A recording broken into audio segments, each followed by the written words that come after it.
خاندان کے ایک یونٹ اور اس یونٹ کے ایک فرد کے بارے میں آج گفتگو کریں گے. یونٹ میاں بیوی ہیں اور میاں بیوی میں سے بیوی کی اہمیت کے حوالے سے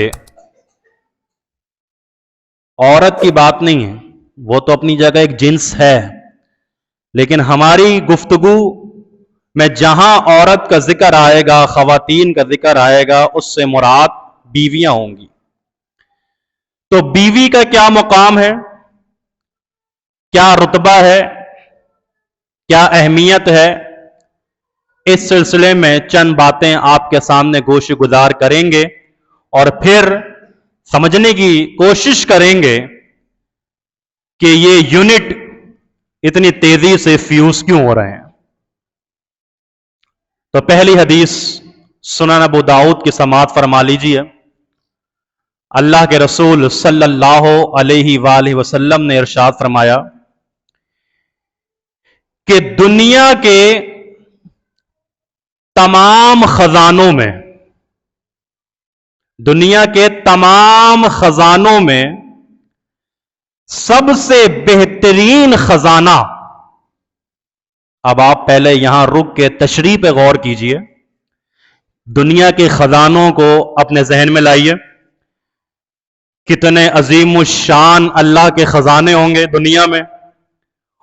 اللہ کے نبی فرما رہے ہیں کہ دنیا کے ان تمام خزانوں میں سب سے بہترین خزانہ اللہ رب العزت نے نیک بیوی کی صورت میں رکھا ہے، صالح عورت کی صورت میں رکھا ہے، نیک عورت کی صورت میں رکھا ہے. دنیا کے تمام خزانوں میں سے سب سے بہترین خزانہ جو تمہارے پاس موجود ہے وہ نیک بیوی، صالح عورت، نیک عورت ہے.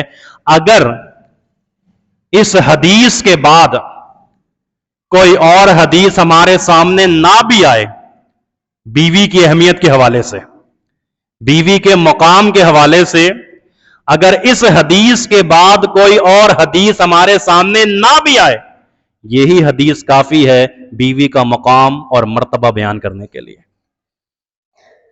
نیک، پاکیزہ، پاک دامن، تابعدار، فرما بردار، صالح، فرمایا تمہارے لیے یہ بہترین خزانہ ہے دنیا کے تمام خزانوں میں سے.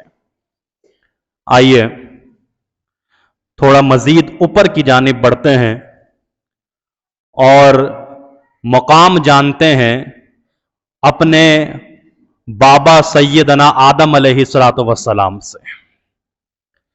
اللہ نے آدم علیہ السلام کو اپنے ہاتھوں سے بنایا، مٹی سے بنایا، فرشتوں سے سجدہ کروایا اور رہنے کے لیے جگہ دی جنت. اس جنت میں بابا آدم علیہ السلام میرے اور آپ کے والد ماجد رہ رہے ہیں. توجہ کیجئے گا، اس جنت میں بابا آدم علیہ السلام کے سکون کے لیے اللہ نے بی بی حوا کو پیدا فرمایا. بیوی آدم علیہ السلام کی بنائی بی بی حوا جنت میں رہ رہے ہیں، لیکن فرمائے کہ اس جنت میں ہم تمہارے لیے سکون کا ایک ذریعہ بنا رہے ہیں.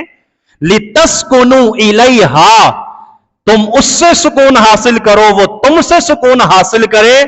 جنت میں بھی رہتے ہوئے سکون کا ذریعہ اللہ نے بیوی کو بنایا. میں نے پچھلے جمعے میں آیت پڑھی تھی، وَقُلْنَا يَا آدم، اے آدم آپ رہیے جنت میں اپنی بیوی کے ساتھ. تو اگر میری اور آپ کی زوجہ بیوی گھر میں موجود ہے تو اگر وہ گھر جنت نہیں تو کم از کم جنت نما تو بننا چاہیے. اب یہ بدبختی، یہ کم بختی میری اور آپ کی ہے کہ ایک رشتہ جو رحمت ہے، اللہ جس کو کہہ رہا ہے کہ یہ تمہارے لیے سکون کا ذریعہ ہے، ہم نے بنایا ہے۔ دنیا کے بہترین خزانوں میں سے بہتر ترین خزانہ ہم نے تمہارے لیے بیوی کو بنائی ہے۔ اب یہ تمہارے کرتوت ہیں، اس میں ہمارا قصور نہیں ہے کوئی۔ اگر یہ رشتے ٹوٹ رہے ہیں، خراب ہو رہے ہیں، برباد ہو رہے ہیں، تو اس کی وجہ شریعت نہیں ہے، دین نہیں ہے، ہم نہیں ہیں، بلکہ اس کی وجہ تمہارے کرتوت ہیں، جس کی بنا پہ یہ سارے کام ہو رہے ہیں۔ ہم نے تو سکون کا ذریعہ بنایا، ہم نے جنت میں آدم علیہ السلام کے لیے، تمہارے باپ کے لیے ہم نے بیوی کو بنایا ہے۔ تو اب تم جس گھر میں رہ رہے ہو اپنی بیوی کے ساتھ، اگر وہ جنت نہیں ہے تو کم سے کم جنت نما تو نظر آئے۔ سکون کا ذریعہ ہے بھائی، یہ ٹینشن کا ذریعہ تھوڑی ہے، یہ ڈپریشن کے لیے تھوڑی ہم نے شادی اور نکاح کے رشتے یہاں سے منسلک کیے، نہیں، سکون کے لیے لتسکنوا الیہا، فرمایا کہ سکون حاصل کرو۔ تو یہ مقام ہے کس کا؟ عورت کا۔ کس روپ میں؟ بیوی کے روپ میں۔ پھر فرمایا کہ اللہ کے نبی صلی اللہ علیہ وسلم نے جناب ابو ہریرہ رضی اللہ تعالیٰ عنہ حدیث کے راوی ہیں، فرماتے ہیں کہ جب تم کسی عورت سے نکاح کرتے ہو، شادی کرتے ہو، شادی کے بندھن میں بندھتے ہو، تو تم اپنے دین کا 50% ایمان دین مکمل کر چکے ہوتے ہو۔ کس کی وجہ سے 50% دین مکمل ہو رہا ہے؟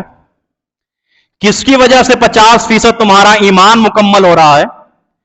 کس کی وجہ سے تم اپنے نصف ایمان کو مکمل کر رہے ہو؟ بیوی کی وجہ سے۔ اس سے تمہارا نکاح ہوا، اللہ نے تمہارے 50% دین کو مکمل کر دیا، ایمان کو مکمل کر دیا۔ باقی 50 کے بارے میں اللہ سے ڈرتے رہو، خیال رکھو، خوف کرتے رہو، درگزر سے کام لیتے رہو۔ باقی 50 کے بارے میں فرمایا کہ اللہ رب العزت سے ڈرتے رہنا۔ اسی لیے یہ مقام، یہ مرتبہ، یہ عزت، یہ رتبہ عورت کا بیوی کی صورت میں اللہ رب العزت بیان فرما رہے ہیں اپنے نبی صلی اللہ علیہ وسلم کی زبان مبارکہ سے کہ تمہارا ایمان مکمل کر رہی ہے۔ اللہ اکبر۔ مزید بڑھیے مقام اور مرتبے کی طرف۔ یہ اللہ نے نعمت بنائی ہے، زحمت اگر بن رہی ہے تو ہماری اپنے وجہ ہے، یہ یاد رکھیے گا۔ اللہ کی طرف سے نعمت ہے، اللہ کی طرف سے خزانہ ہے، اللہ کی طرف سے سکون ہے، اللہ کی طرف سے تمہارے لیے محبت اور الفت کا ایک ذریعہ ہے۔ اگر بربادی ہے تو تم اپنے گربانوں میں جھانکو۔ فرمایا کہ اللہ اکبر، ایک مثال دیتا ہوں۔ جب انسان بوڑھا ہو جاتا ہے اور کمزور، ہڈیاں کمزور ہو رہی ہیں، دن بدن بوڑھا ہوتا چلا جا رہا ہے، کمزور ہوتا چلا جا رہا ہے، تو اس موقع پہ جو باہر کے کچھ لوگ ہوتے ہیں نا، باہر کے لوگ، وہ زیادہ گفت و شنید نہیں کرتے بزرگوں سے، بس سلام دعا کی اور ٹھیک ہے، وہ اپنے راستے، اتنا زیادہ ان کے ساتھ انسیت نہیں ہوتی ہے۔ لیکن وہ جس گھر میں رہ رہا ہے اور بڑھاپے کی دہلیز کو پہنچ چکا ہے، اور اس بڑھاپے کی دہلیز پر اگر اس کے آس پاس اس کے پوتے اور پوتیاں موجود ہیں، اس کے نواسے اور نواسیاں موجود ہیں، اس کے پوتا اور پوتیاں ہیں، ارد گرد نواسے اور نواسیاں ہیں، پوتا پوتی جاتے ہیں، نواسے آ جاتے ہیں، نواسے جاتے ہیں، نواسیاں آ جاتی ہیں۔ فرمائے کہ یہ جس طرح ایک جینے کا اس کو سہارا مل جاتا ہے پوتا پوتیوں نواسا نواسیوں سے، فرمائے یہ پوتا پوتیاں تمہیں کس کی وجہ سے ملے؟ آج جو تم بڑھاپے کی دہلیز کو پہنچ گئے، تمہاری ہڈیاں کمزور ہیں، تم سے کوئی بات کرنے کو تیار نہیں ہے، لیکن تمہارا جو حلقہ احباب یعنی گھر کے لوگ ہیں وہ تمہارے ارد گرد گھوم رہے ہیں، یہ ساری نسل کس سے تیار ہوئی ہے تمہاری؟ قرآن پڑھیے۔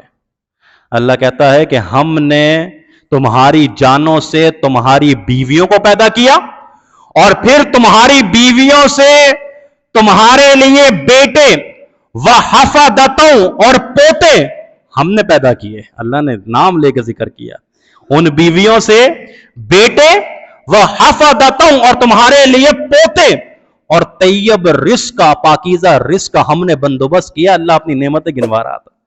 یہ بیویاں، فرمائے نعمت ان بیویوں کی وجہ سے، ان نیک اور صالح عورتوں کی وجہ سے ہم نے تمہیں پاکیزہ اولادیں عطا فرمائی، اور ان پاکیزہ اولادوں سے ہم نے تمہیں پوتے جیسی اور نواسا نواسیاں جیسی نعمتیں عطا فرمائی. تو یہ جو سکون کا ذریعہ تمہارے لیے بنا ہوا ہے، اس کی وجہ سے تمہاری نیک اور صالح بیوی کی وجہ سے. بار بار کہہ رہا ہوں، بار بار عرض کر رہا ہوں، شریعت، دین، اسلام، قانون، اللہ، رسول سمجھا رہا ہے کہ نعمتیں رحمتیں تمہارے لیے، یہ سکون کا ذریعہ ہے تمہارے لیے، اور پھر تمہارے لیے خیر و برکت کا ذریعہ ہے. اللہ اکبر. کس کو نہیں چاہیے رزق؟ کس کو نہیں چاہیے رزق میں فراوانی؟ کس کو نہیں چاہیے رزق میں برکتیں؟ کس کو نہیں چاہیے خیر، رحمتیں؟ کون ہے ایسا کہ جو یہ نہ چاہتا ہو؟ ہم سب چاہتے ہیں.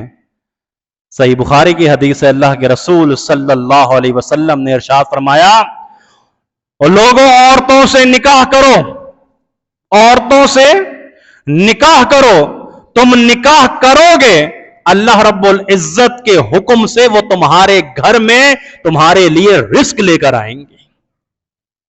تمہارے گھر میں تمہارے لیے رزق لے کر آئیں گی. کس سے؟ اپنے والد سے؟ نہیں. خاندان والوں سے جمع کر کے، سوزوکی بھر کے، ٹرالا بھر کے وہ آئے گا؟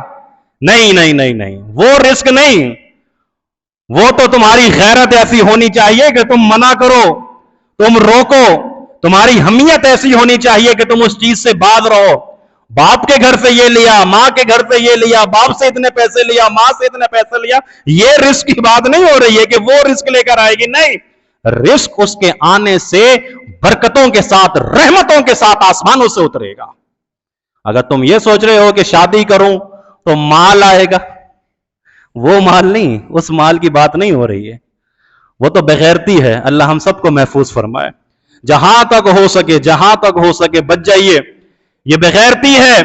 ہاں، غیرت یہ ہے کہ تمہارے اندر اتنی طاقت ہو، پاور ہو، اور اللہ رب العالمین پہ ایسا کامل اور مکمل ایمان ہو، ایسا توکل اور بھروسہ ہو کہ میرا اللہ ہے رازق جو مجھے بھی کھلائے گا، میرے ساتھ آنے والی عورت کو بھی کھلائے گا، اور اس سے پیدا ہونے والے بچوں کی بھی کفالت کرے گا. وہ کھلانے والا ہے، وہ پلانے والا ہے. تو تمہارے لیے 50% ایمان مکمل کر رہی ہے بیوی، تمہارے لیے خیر و برکت کا باعث بن رہی ہے بیوی، تمہارے گھر میں اللہ کے حکم سے رزق لا رہی ہے بیوی، تمہارے لیے بہترین خزانہ ہے دنیا کا بیوی، تمہارے لیے سکون کا ذریعہ ہے بیوی، تمہارے لیے جنت نما گھر بنانے والی تمہارے لیے وہ تمہاری بیوی ہے. تو قدر کرو اس کی. اچھا، بات کو آگے بڑھاتے ہیں. ذرا سوچئے، اللہ اکبر، توجہ کے ساتھ دماغ کی کھڑکیاں ذرا کھول کے سنیے گا کہ بیوی کی حق تلفی، اگر بیوی کی حق تلفی ہو رہی ہے، پہلے تو اللہ سے ڈر جائیں. ایسا نہیں ہونا چاہیے. اللہ نے آپ کے نکاح میں دیا ہے حقوق، آپ کو اور مجھے اس کے پورے کرنے ہیں. بیوی کی حق تلفی، فرمائے کہ اگر اس حق تلفی میں عبادت بھی آڑے آ رہی ہو، اس عبادت کو بھی چھوڑ دو. بیوی کی حق تلفی نہ کرو، عبادت. سن لیجئے حدیث سیدنا عبداللہ بن عمر نہیں، عمر رضی اللہ تعالیٰ عنہ، اللہ کے نبی علیہ الصلوۃ والسلام نے فرمایا، عبداللہ سنا ہے کہ دن میں روزے رکھتے ہو اور رات قیام میں گزار دیتے ہو، تہجد؟ جی اللہ کے رسول صلی اللہ علیہ وسلم ایسا ہی ہے. دن میں روزہ بھی رکھتا ہوں اور رات. ہر روز؟ جی ہر روز. ہر دن؟ جی ہر دن. تسلسل کے ساتھ؟ جی تسلسل کے ساتھ. کوئی دن گیپ نہیں، کوئی ناغہ نہیں؟ نہیں اللہ کے نبی، کوئی گیپ نہیں، کوئی ناغہ نہیں. اللہ کے نبی علیہ الصلوۃ والسلام نے خبردار کیا، خبردار ہو جاؤ. عبادت نام ہے سنت رسول صلی اللہ علیہ وسلم کا. عبادت اگر پیغمبر کے طریقے کے مطابق نہیں ہے، وہ عبادت نہیں ہو سکتی، چاہے جتنی بھی تسلسل کے ساتھ ہو، مسلسل ہو، مزین ہو، خوبصورت ہو.